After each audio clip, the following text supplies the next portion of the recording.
Well, good morning, everyone, and thank you for taking the time. And also, thank you to the Montgomery Summit and the presenter March Capital for doing this annual event and curating a good audience of founders and investors. I'm Arvind, a partner at Judicial Capital, been around, the fund's been around for a decade, backing transformational companies, doing digital transformation. But the guest today is Glenn and the company Transcarent. So, Glenn, welcome. Thank you for being here. Well, thank you for having me. Welcome, everyone. And we're excited to share the Transcarent story and answer any questions you have. Our affiliation goes back now to 2016 with your previous company, Livongo, and now Transcarent. I guess the natural, we only have 30 minutes or maybe even less. So there are a couple of topics to talk about, but a lot of that centered around Transcarent. But maybe taking a step back, if you could sort of walk the audience through the process of, you know, you building Livongo, and then, you know, it was the biggest digital health IPO and then the biggest acquisition. And then instead of taking a step back, you decided to come back and build Transcarent. So with that as preface, maybe help us understand why you jumped back into the ring. Well, going back to Livongo, so we were very fortunate at Livongo to address an area in healthcare that really mattered, and that was chronic conditions, beginning with diabetes. If you go out and you survey people, what they say about healthcare is more confusing, more complex, and more costly than ever before, and it's getting worse. And so the idea was, how do we address that using a combination of digital technology and smart people? And that was the Livongo story. I think what was unique, for the first time, we were able to demonstrate that you could do three things that were kind of magical together. Number one, you could create an experience that people didn't just like, they actually loved. Number two, we could actually prove that we improved the health and care of the populations that we were focused on. And we could do that because, particularly in diabetes, you start with a blood sugar level, and 30 days later, you measure it again, and 90 days later, and a year later, and everybody improved. And last but not least, we were able to do it at about half the cost. So large and mid-sized self-insured employers loved it. The members that we had loved it. We made it easier for them to stay healthy, and it was a big win. And then a lot of people asked me on the exit, $18.5 billion, they said, that must feel good. And I said, what really feels good is every day 1 million people, including my youngest son, are healthier because they're using this technology and they feel better and they can just live their lives. So that was the Livongo story. When I left, a lot of people said, what are you going to do? Well, I'm an entrepreneur at heart. I love to build companies. I love bringing teams together. I love attacking big problems. And, in healthcare, we still haven't solved the fundamental problems of delivering care, doing it in a high quality way, doing it in a cost effective way, and making it easy for people to access high quality, affordable health and care. And so, that paired with the fact that a number of people reached out and asked me, they said, can you do what you did at Livongo for the rest of healthcare? And I guess the rest is history, but it is the most common question I get asked, which is, why in the world are you doing this again? And sometimes I ask myself that question because building a company, everybody looks at the ending and says, wow, this was an overnight success. And I always say, well, there are a lot of overnighters, but it didn't just happen in 24 hours. And there's a lot of appreciation to our investors who at Livongo stuck with us, and then some of them, came back. Most of them came back and invested with us again, and doing what matters. Our people we've been able to assemble an incredible team at Transcarent. So that's kind of why, but it's that combination of wanting to do something that mattered, paired with my interest in I had to do something, and so building something that was going to be bigger than Livongo and more impactful made a lot of sense. Maybe building on that thread, if you could help, because I mean, there's a bunch of investors in the audience too, I mean, that might be interested in a follow-on conversation. If you could unpack the experiences that Transcarent is trying to sort of provide, and this whole concept of bending the cost curve. Sure. And, going deeper into the stack, if you could sort of. Sure. Well, so this is really the great news about being in healthcare is everybody understands the problem because we've all experienced. Everybody has a healthcare story, and unfortunately, almost everybody has a healthcare story that's not that positive.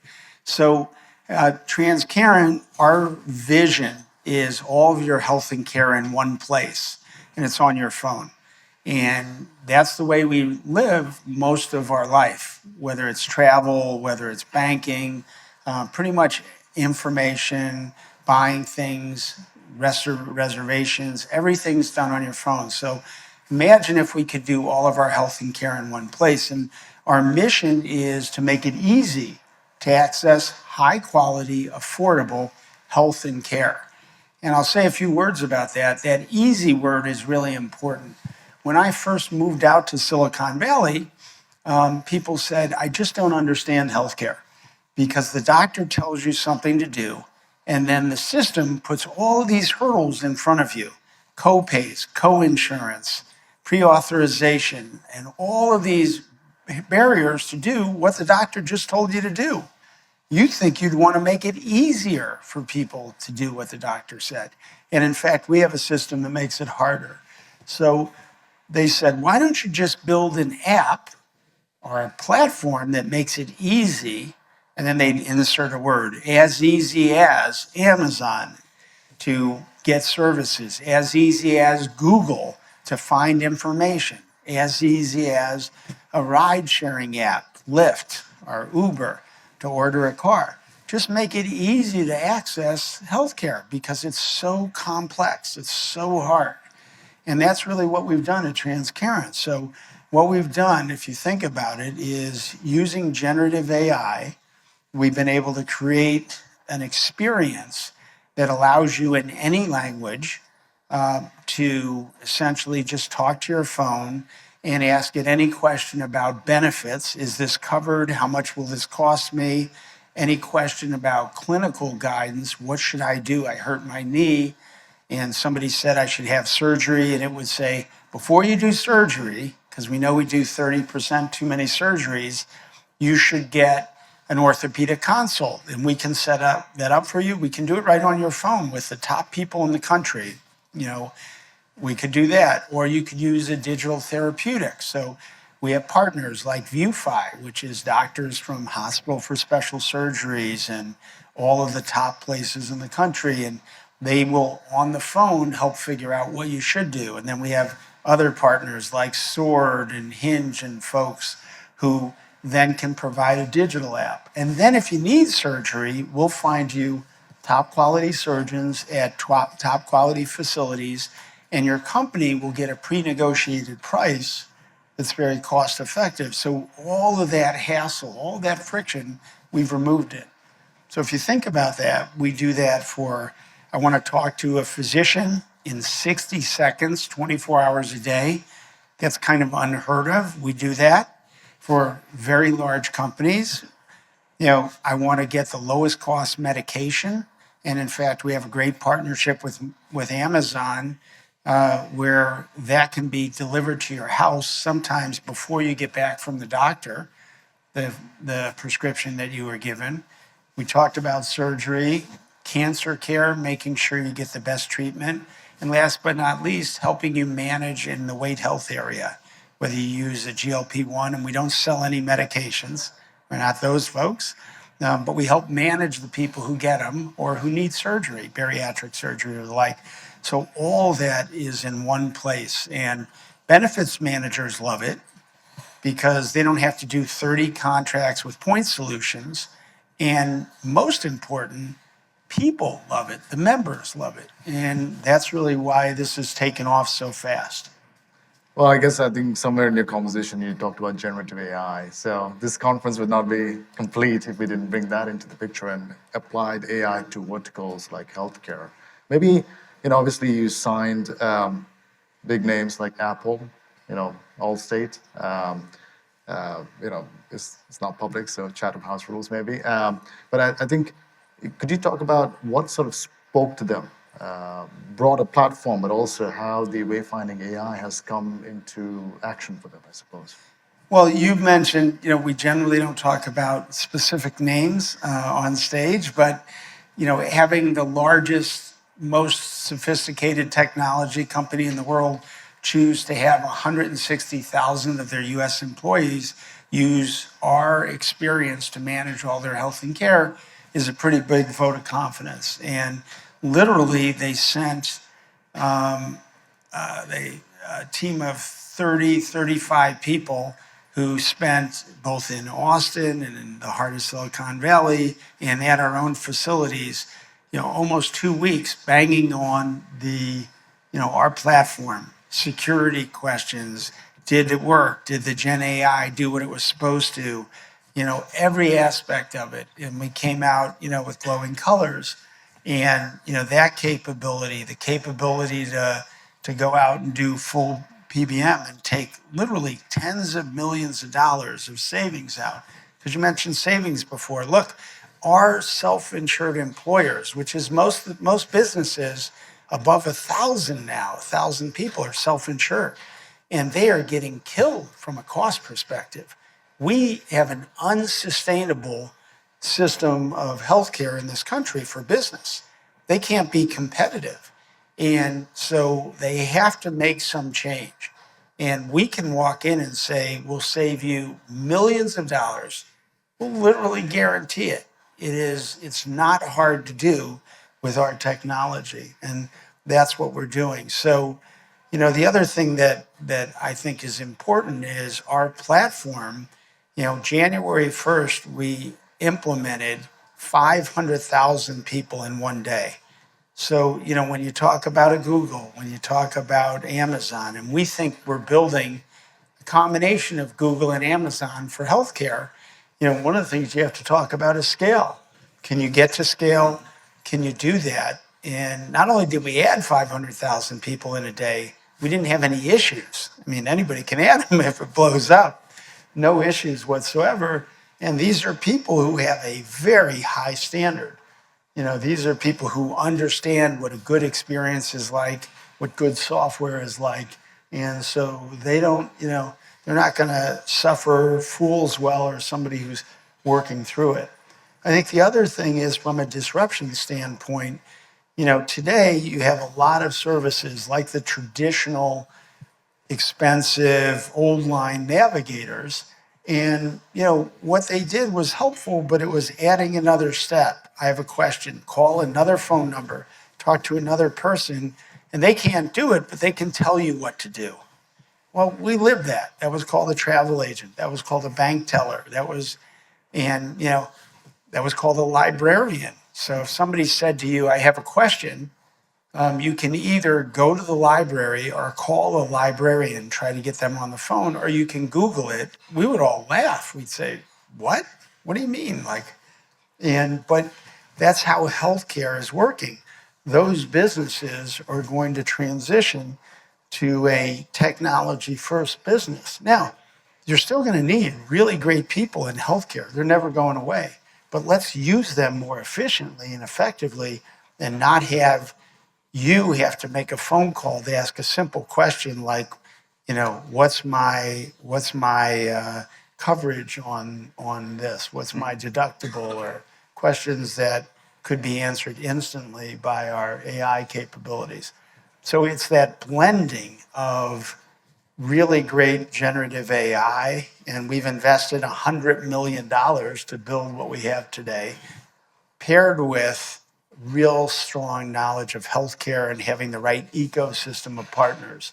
And that's really tough to do. And it hasn't been done a lot. You have great technology over here, you have healthcare over here, and the two don't meet well generally. And that's, I think, where the innovation is going to come from. And I think for us, we do have this thesis around how do you sort of cast services as software, and I think nowhere else in but healthcare being a prime area where that can come true. And obviously, it kind of is a nice segue to the topic that I want to talk about is you have never shied away from M&As, and how do you sort of we're going to get to Accolade because it's a publicly announced acquisition, but how do you sort of recast some of the cost line items through software now with the power of AI? So maybe help us understand about why you've never shied away as a private company to take on acquisitions and integrate them the whole hurdle, and now obviously Accolade is a big one. Yeah. Well, I think that in most industries, and particularly in healthcare, you want to get to scale quickly, and so you can fight and win each battle. But remember, in healthcare, in many industries, you sign a contract, you implement. In healthcare, you have privacy, you have security, you have lots of processes, you have a very strong status quo. And last but not least, you have a lot of people who are making money from not doing the right thing. And you put all that together, and it is a long process. So in merging companies together, you have the advantage of having existing contracts and an existing client base. And everyone likes that. When we announced our intention to acquire Accolade, and we've now passed through the HSR hurdle. But when we announced that, the happiest people were the clients of both companies, because they said, first and foremost, you're going to have more services to offer on one platform. Second, you're going to have more capabilities. And the clients said, this is great because we don't have to start with a brand new contract. We can use existing contracts and add services. So we look at it and have the ability to sell all of our care experiences and wayfinding into the incredible customer base that Accolade has built. And they have a number of services that we don't offer that we can sell into our base. So the big winner are our clients. And second, the capability to look at the organizations and make the people on both sides more efficient is also there. So again, there's people who are answering calls. Those calls will, again, just use the standard kind of analogy of a bank. We don't need 100 tellers anymore doing basic transactions. Believe it or not, people would rather do that work themselves if you make it easy, back to that word. So if I can, talk to my phone and ask any question and it instantly answers, I can do that faster than I could call the traditional navigators that are out there. And it's not, I know there's been some questions about it. I thought you didn't love navigators. And the answer is, no, I want to make processes more efficient. I have nothing against bank tellers or,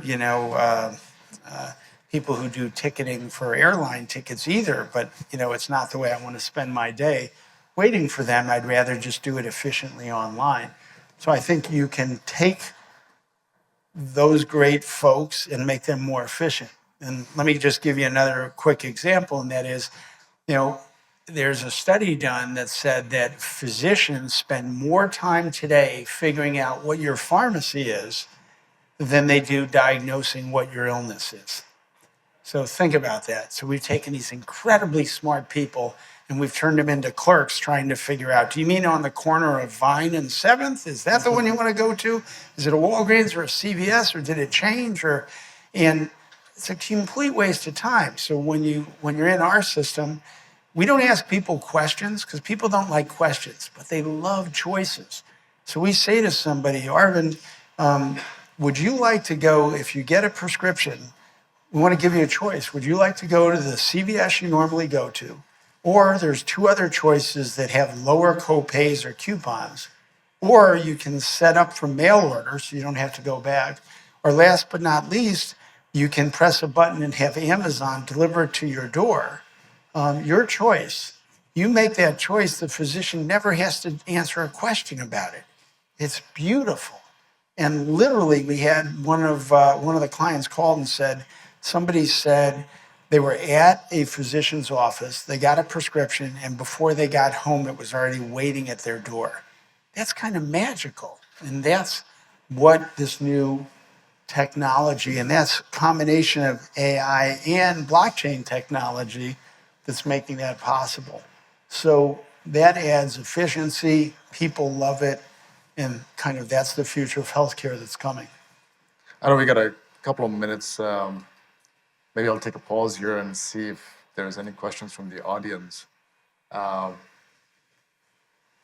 if not, oh, I think that, Maybe I missed it. Are you replacing PPOs or HMOs with them, or where you slide in? So the question is, are we replacing and then fill in PPOs, HMOs, whoever? And the answer is, it depends. And I hate to say it that way. In some cases, we partner. For example, Evernorth, which is the services company for Cigna and Express Scripts. We're partnered with them, and they actually are resellers of our cancer care experience. So all of their customers, their sales force is out reselling our experience, and we're partnered with them. In other places, we may replace somebody. In most cases, we're partnering with some other parts of the system. And the beauty is our platform allows you to use one care experience or the entire platform, and it scales to you. You know, what I tell our salespeople is if somebody has something, don't go in and try to fight and convince them they made a bad decision.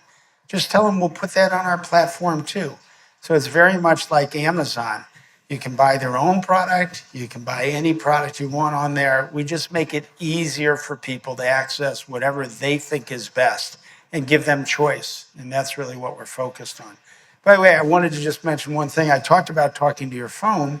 So it's 100 languages, but we have a very large company that is a Japanese-owned company, and they're using it in Japanese. And of course, we have Spanish and we have English, and we have a lot more languages. To bring those languages online, because it's healthcare, you know, we have a very strict quality control process. But at some point, not unlike Google or anything else, this will be worldwide. Anybody can access it in any language. And you don't have to learn a new app, you just have to know how to talk. And that, I think, is the future of where we're going. I think there was one more. Hi. I think what you're doing is wonderful, and I think it's very much needed. I think the thing that holds people back from some of this stuff is concerns around security. And there will be other talks about cybersecurity, but healthcare companies are just notorious for having poor cybersecurity, exposed API keys, and the fear I think that people have is that anybody, anywhere can access your data. And if you could speak a little bit about the security concerns around healthcare and healthcare data, that would be appreciated. Sure. Well, my background, so I've run a number of public and private companies, and I've run electronic prescribing companies, practice management companies, electronic health record companies.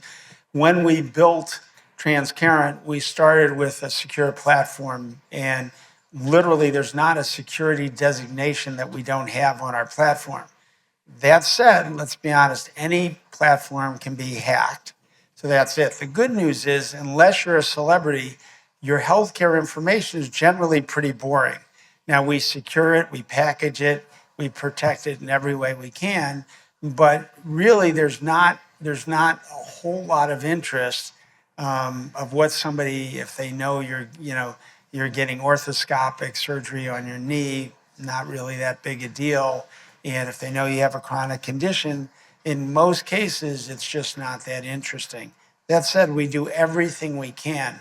I'd flip that around and say, here's the challenge. The challenge is, if you're going into an emergency room and they don't have access to your information, they can kill you by accident. And sadly, that happens thousands of times a year where, somebody is given a medication that they're allergic to or what have you. So having that information instantly available, on your phone, instantly accessible there's a trade-off, and it's just, it's a tough trade-off, but information availability, we can protect it. You have to focus on it. And I think, and by the way, it's the same answer for AI, which is AI, any good technology can be risky, and we've got to control it. We have to manage it. We have to secure it. With AI, we've built walled gardens. We make sure it doesn't hallucinate. We make sure it's ambiently listening. So if someone on our app says suicide, it kicks them out, puts them to a person in 60 seconds. That stuff's expensive to do in the right way. But, we've spent a lot of time, probably more money than maybe our board of directors would like, to make sure it's a secure app, and we're very careful about it. Multi-factor, security capabilities to sign on and the like. But, there is that trade-off, because today, the bad news is if your information is in a file, in a drawer that's inaccessible, that can be very dangerous for most people. So it's a balance. It's really important. I don't want to underplay it. And it's what we ought to look at in every system. And I will tell you, the good news is that every one of our customers, it's a big hurdle for us to get through security. We have a big security team to work with their team. So customers, especially the largest ones, take it very seriously, both security and privacy, and that makes it hard to innovate. The funny thing is, a lot of their existing systems haven't had to go through the same security that the new systems do. But we think that's part of doing good business. And so it's a great question, and it's something we take very seriously. I know we're out of time. Thank you all for listening. Arvind, thanks for having me today. Thank you for being here. Thanks, everyone.